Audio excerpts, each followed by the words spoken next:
All right, thank you all for joining us this evening for our AIA-LA book talk. I'm Ken Seligson, the president of the AIA-LA County Society and an assistant professor in anthropology at Cal State Dominguez Hills. And today I'm going to be presenting a little bit about my recent publication, The Maya and Climate Change, Human Environmental Relationships in the Classic Period Lowlands.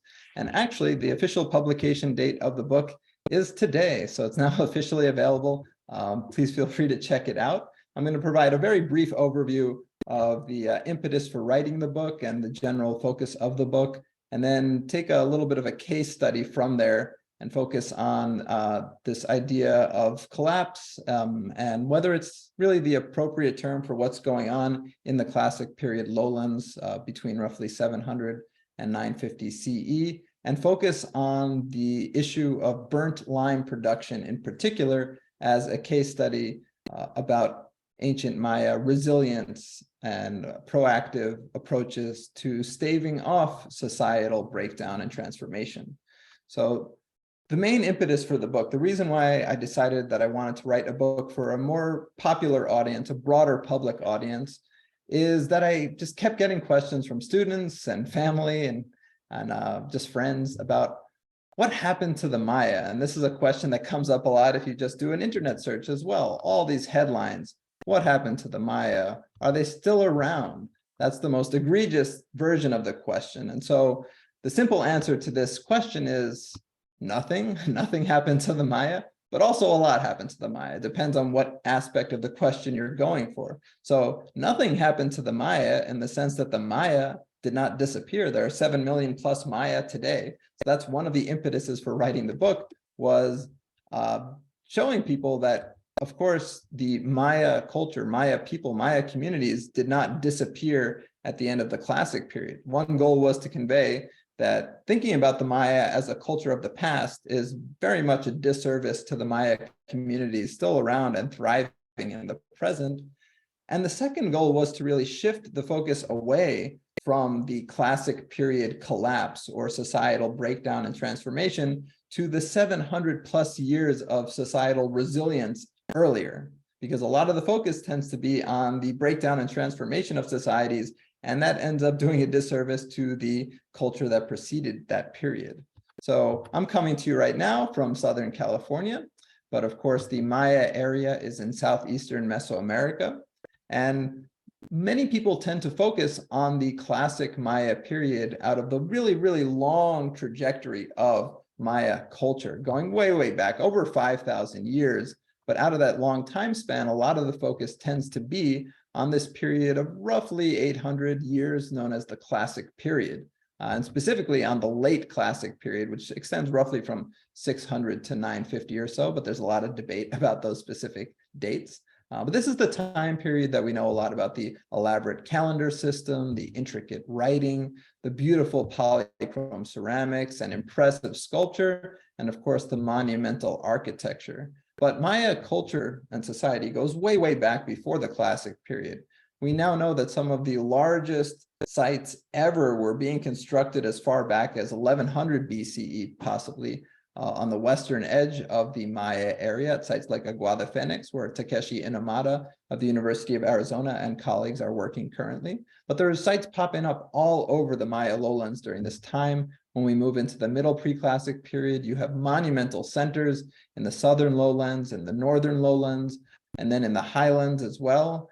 Sites like El Mirador during the late pre-classic period were some of the largest sites ever in the long, long trajectory of Maya culture. So just to put it in a broader global perspective, the late pre-classic period is starting not long after the onset, or starting along relatively when you have Alexander the Great setting out to conquer much of the known world to him at the time in West Asia. And during the classic period, which gets a lot of the focus, this overlaps roughly with the reign of Antoninus Pius through the reign of the Byzantine Emperor Constantine VII. It overlaps with the Sassanid Empire, and it's up through around the time that Angkor was starting to grow. So just put that in a more global perspective, but a lot of the focus ends up being on the end of the classic period. And another focus of the book was to really show a broader readership how much we've learned about classic Maya human environmental relationships. And when we talk about the Maya lowlands, that glosses over a lot of the environmental diversity that there is across this area. There are deciduous forests, rainforests, scrub forests, marshy lowlands, high canopy uplands, a whole range of microenvironments and microclimates across this really broad region.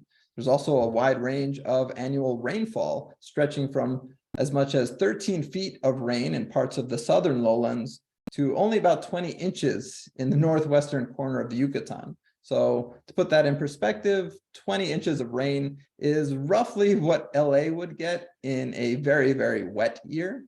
But also London, thought about as really a rainy, drizzly kind of place, only gets about 24 inches of rain annually. The difference is that it's spread out over much of the year. In the Maya lowlands, you have a really stark contrast between the dry season and the rainy season. So over the course of the classic period, and even before that in the pre-classic period, you see Maya communities developing a lot of ways to adapt to possibly 5 or 6 months of the year where not much rain would fall at all. One of the other really big transformations that has happened in the last 10 years or so in Maya archaeology is the advent of LiDAR airborne laser scanning, which allows us to peer through the forest canopy. So for those of you who have not heard about LiDAR before, a brief overview is that you attach a small instrument, a LiDAR instrument, to the bottom of a low-flying plane or helicopter, zigzags back and forth across the landscape, and sends down about 150,000 laser pings a second that hit off of something and go back up to the sensor, and you get a readout about the distance there. So in the heavily forested regions of the Maya lowlands, 99.9% of those points are going to hit up off the top of the trees, and you get a readout that looks like that with all these green points representing the top of the forest. But if you've ever been in a super dense forest yourself and you look up, you can still see tiny bits of sky through little holes between the leaves. And it's through those tiny holes that maybe 5 or 6 points per square meter get down to the forest floor and bounce back up to the sensor. So you can maybe make out some of those multispectral points right there on the bottom. So those are the forest floor. And so you can actually stitch those together to get a digital model of the terrain below the forest canopy. So here's just a view of what the forest looks like in the part of the lowlands where I work in the north. Here's a Google Earth image of the site of Muluctzequel. You can see the forest. You can see a recently planted field of corn. Here's what the LiDAR image looks like when you're looking at the points that hit off the top of the forest. So this is all vegetation, trees, little bits of maize growing, an orchard in the top left corner here.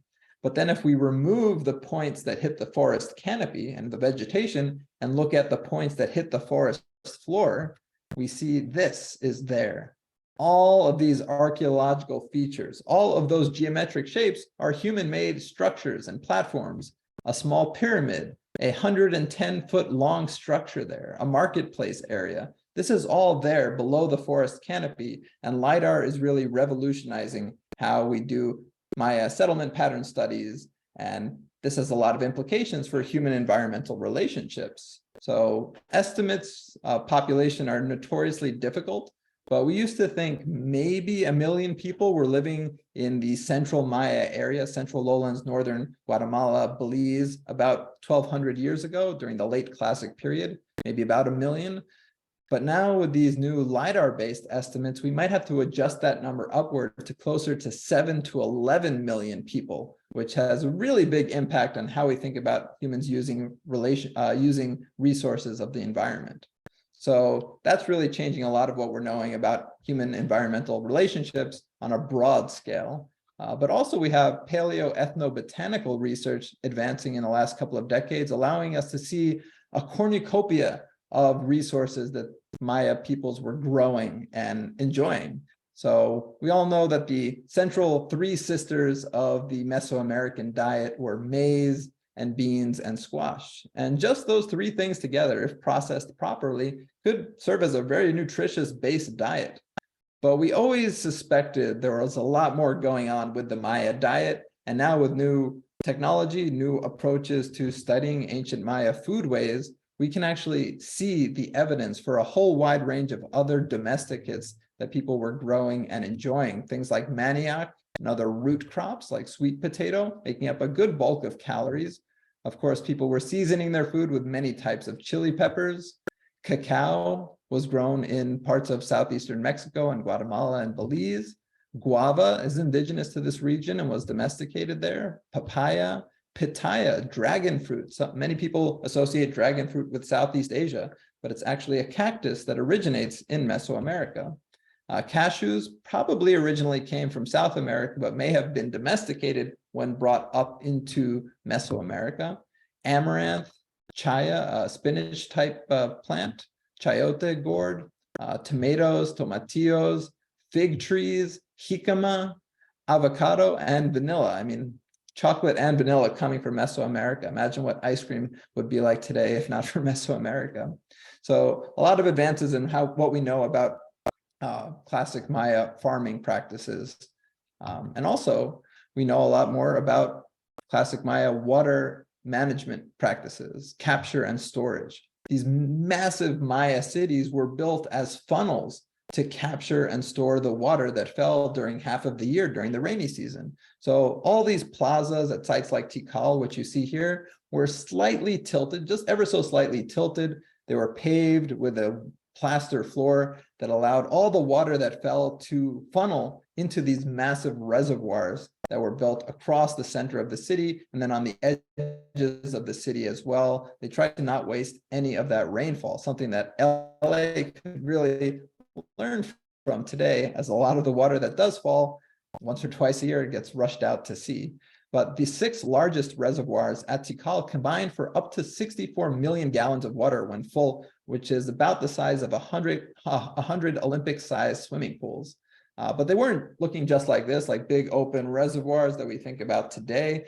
They actually were made to mirror the natural ecosystems that people found in natural lakes and ponds.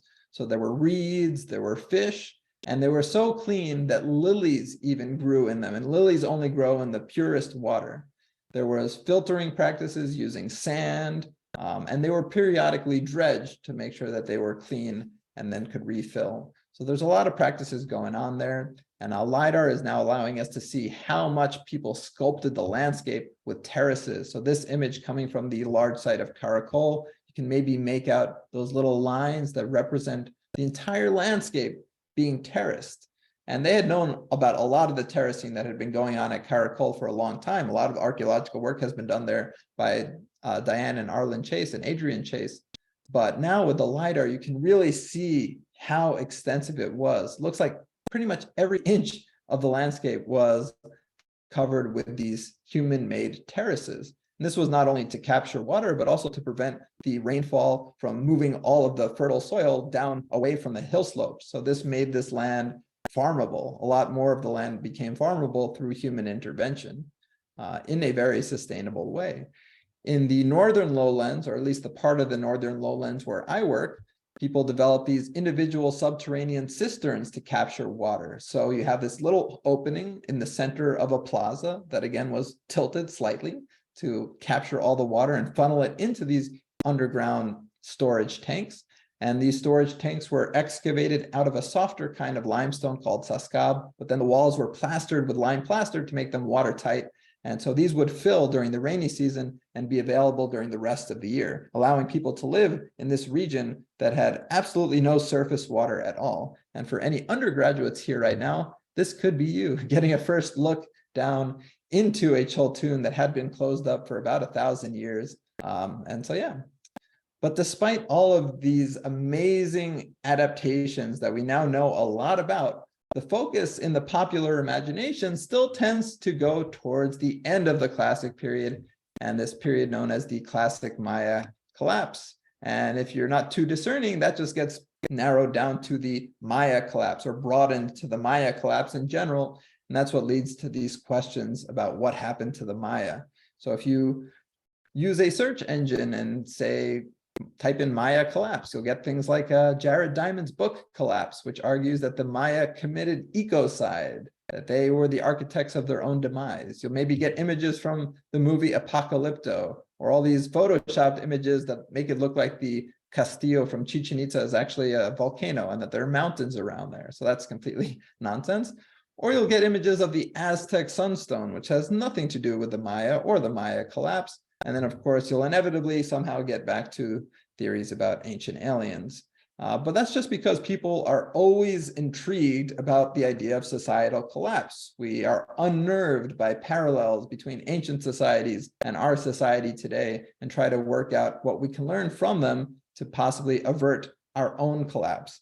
And this focus on collapse is again rearing its head with one of the most popular shows on Netflix right now, unfortunately, Ancient Apocalypse. So if you do watch it, I would definitely recommend watching it with a very skeptical perspective.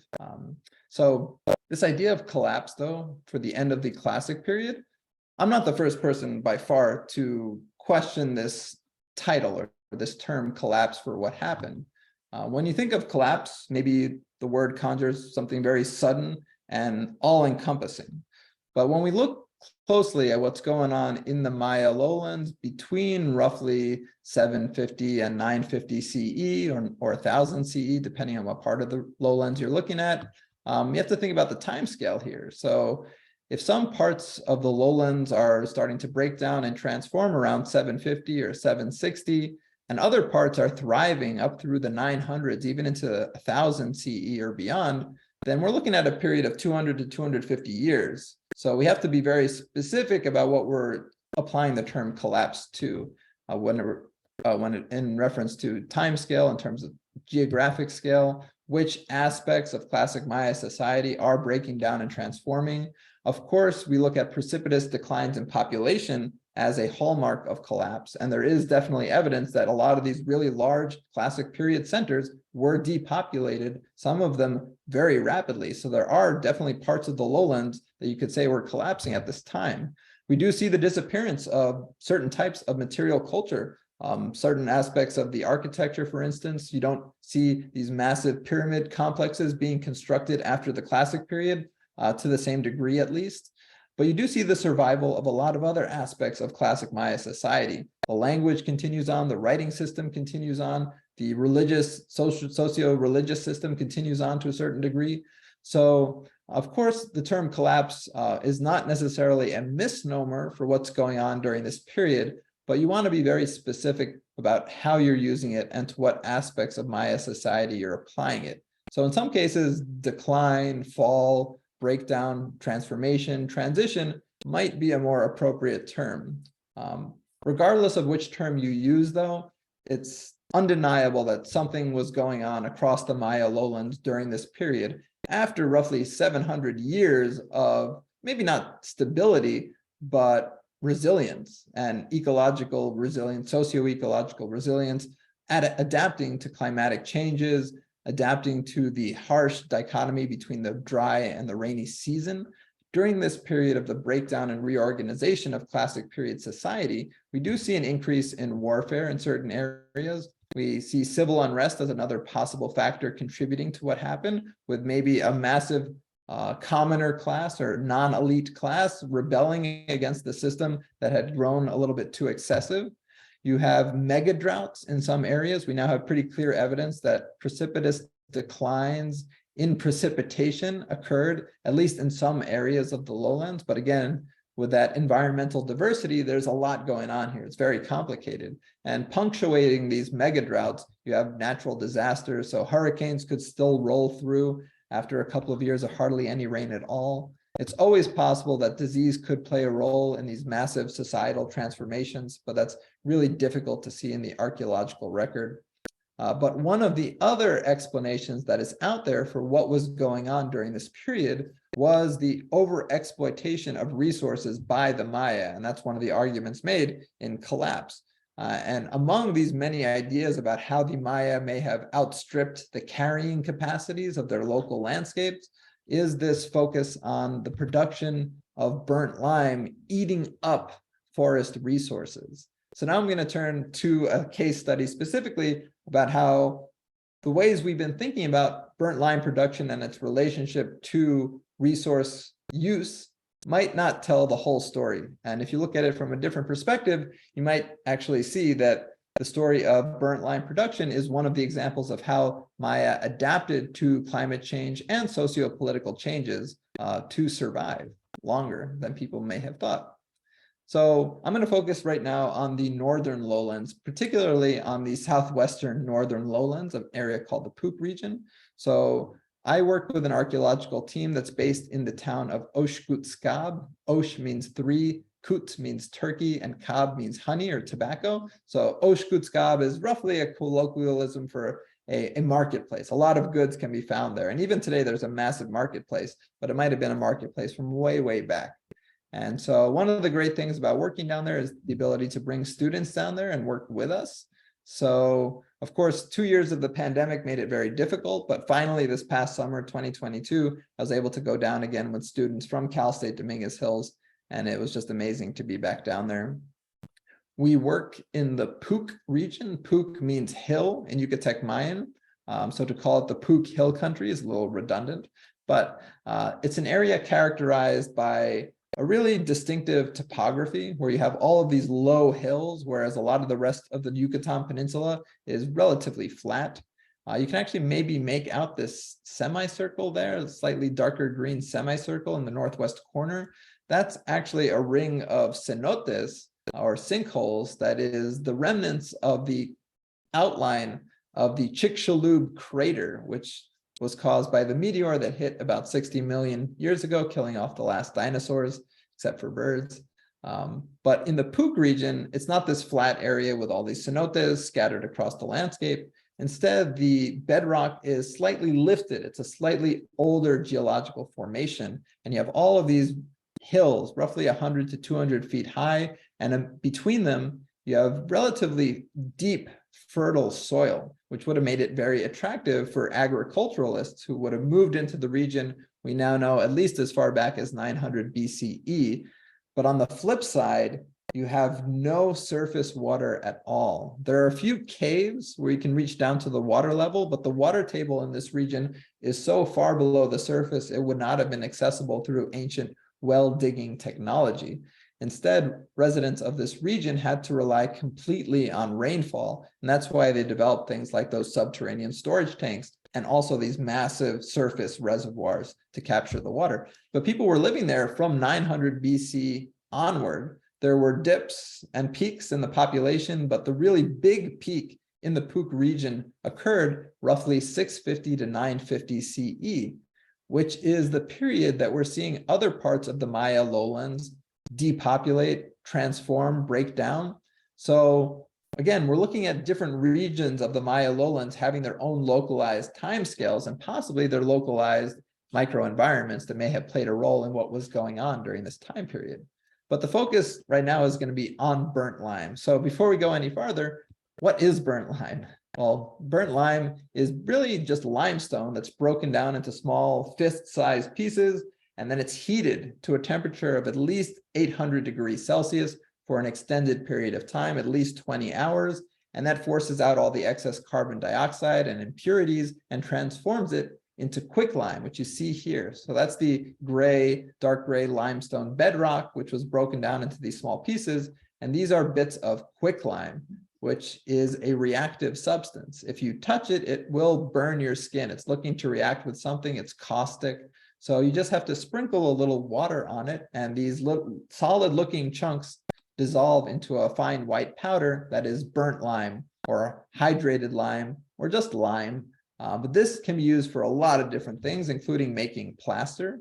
So if you mix that powder with water and aggregates like sand, you can then use that to make mortar, plaster, stucco. So if we look at the Maya architecture across the lowlands, but particularly in the Pook region, there are a lot of stone vaulted buildings, many of which are still at least partly standing. If we zoom in there on this stone vault, you'll notice it's not like the classic Roman arch or Roman vault. Instead, you have these kind of boot-shaped or triangular-shaped stones that are wedged into place and held together by a massive amount of fill stones. And this gray stuff is lime mortar. So a massive amount of lime would have been necessary to build these stone structures. And just a quick survey here of some of the buildings that are still standing across the Puuc region 1,200 years after they were built, which is pretty impressive considering it is a very heavily forested landscape and tree roots can do a lot of damage. But we see a wide array of really intricate buildings across the Puuc region, just to give you an idea of the amount of lime mortar that would have been needed to be produced to make this architecture. So some really nice examples there from the larger sites of Labna and Kaba. But it's not just putting the building together. It's really difficult for us to see today when we visit an archaeological site, this cold gray stone as actually being lived in and alive. But when people were living at these sites, these buildings would have been plastered with a bright white layer of stucco. So this is a very poor reconstruction here, but it's really to give you an idea about the amount of lime that would have been plastered onto these buildings. And then it would have been painted red and green and yellow with accents all over the place. But all of these buildings would have been dressed up with this lime plaster and stucco. And people would have been living here. There would have been a lot of noise and smells. And so it's hard for us to see that today, but hopefully these reconstructions will at least get you thinking about the amount of lime that was necessary for architectural purposes. But lime was not just necessary for architectural purposes, it was also crucial to the Maya and broader Mesoamerican diet.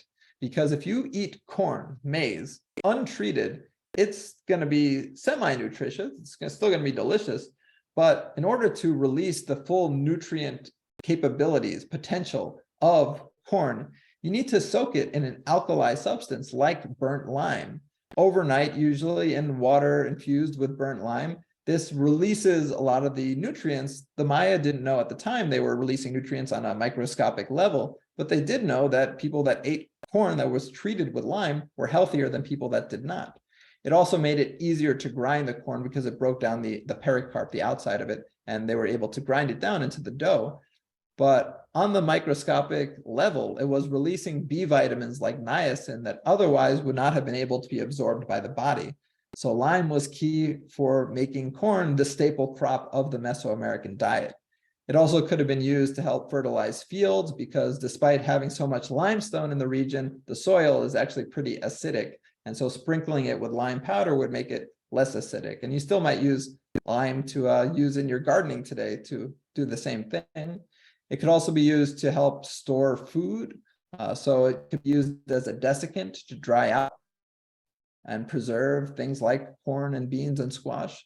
And it also could be used for hygienic purposes. So living on top of a paved lime plaster plaza is more sanitary than living directly on the soil.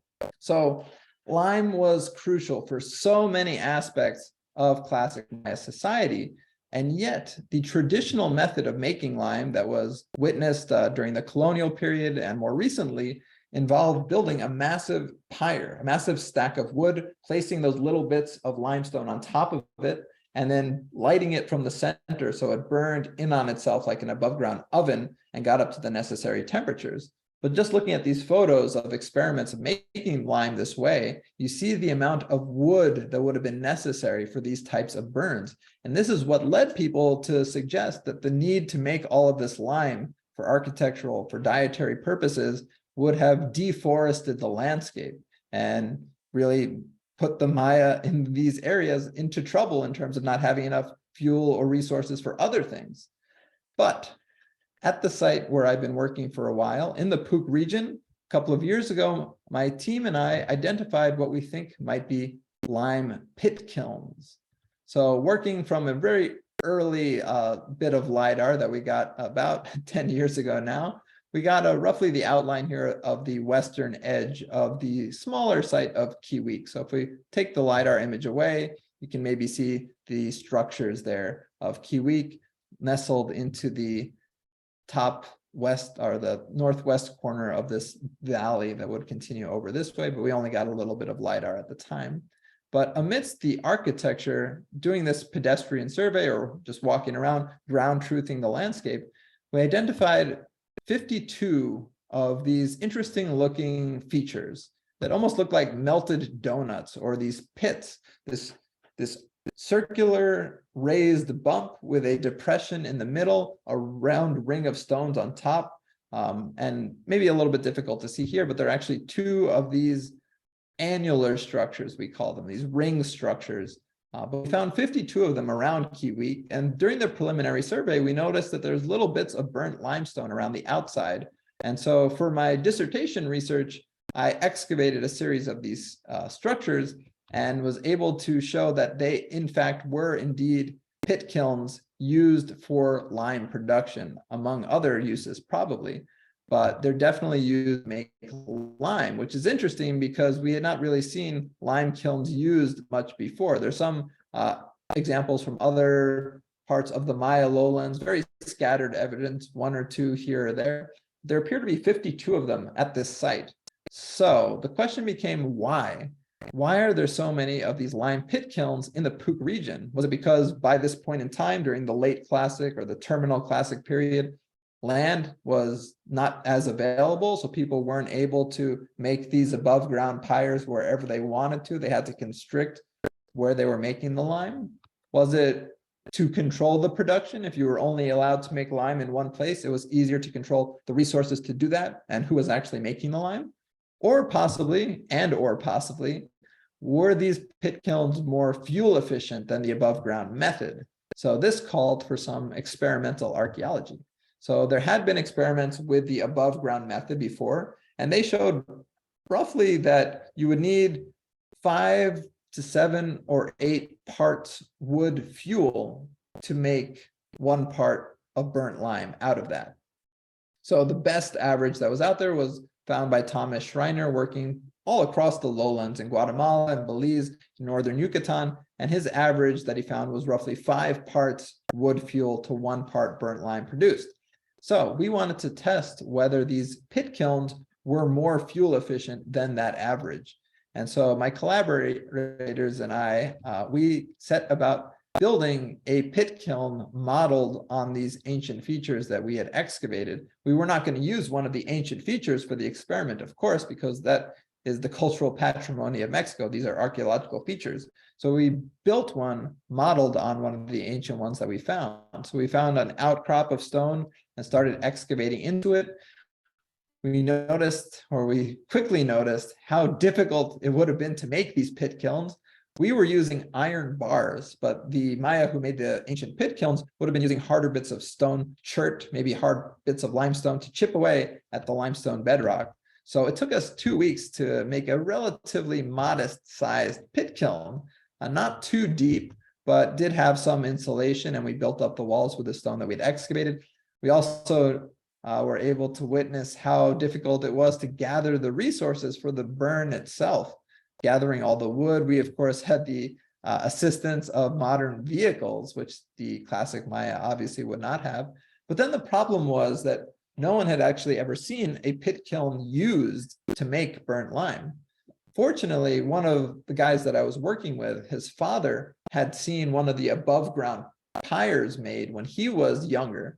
And so he was able to adapt what he had seen in the above ground pyre into the pit kiln itself. So Don Gabriel oversaw the construction of this pyre within our pit kiln, laid out all the different types of wood radially based on the types of wood that we had found from charcoal samples from the ancient pit kilns, laid out some wood chips, gave an offering of red chilies, which was to evoke a bright red fire.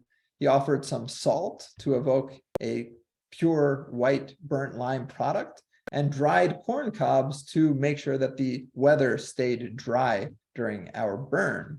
And so we laid out all the different types of wood, the different sizes of the wood trunks. And then, of course, the traditional kerosene from a Pepsi bottle.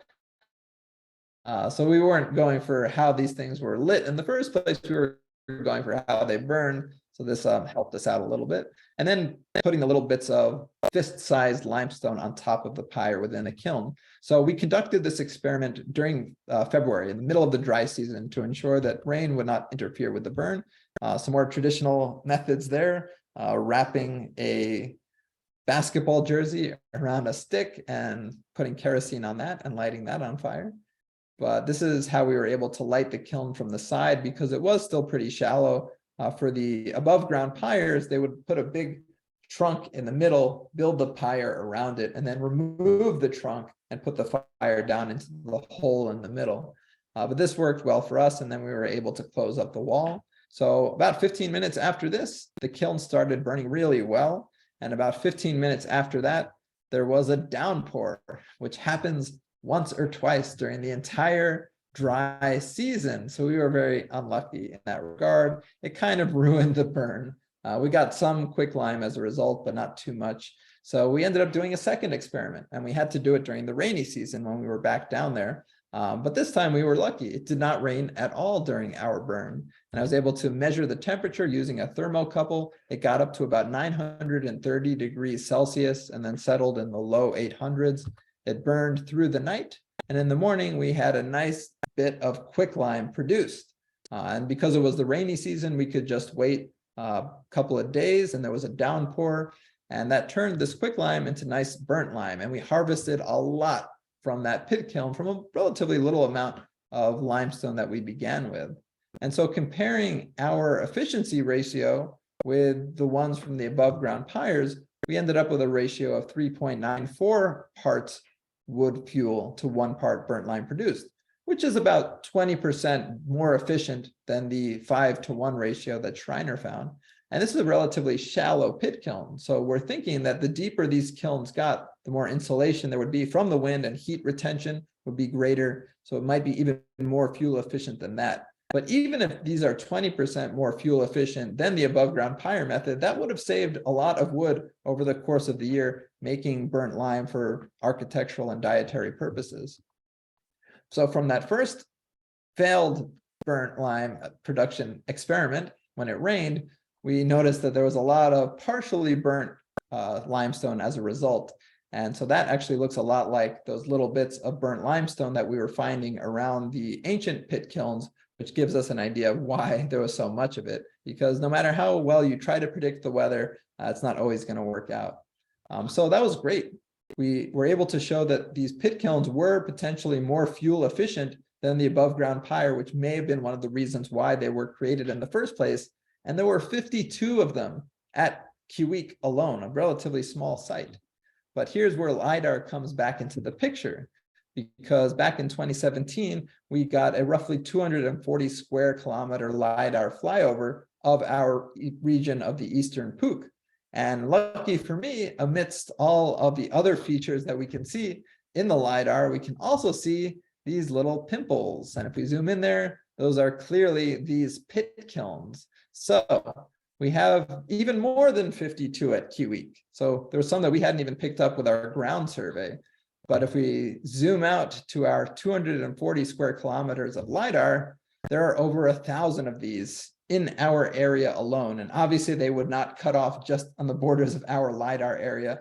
This whole region of the Eastern Pook was covered with these pit kilns. And since then, colleagues a little bit further to the south have found some, a little bit to the north, a little bit to the northeast, but not all over the Maya area. This appears to be relatively localized in this region, trailing off away from this region. So it's definitely a local adaptation to something that was going on. And our excavations and a bunch of the kilns show that they were being used roughly between 600 and 950 CE during this time that we know there would have been a population peak in the region. People knew that they were going to be using a lot of lime as people possibly moved into the region from other parts of the Maya lowlands. There was a lot of migration during that era. And also local populations were growing as well.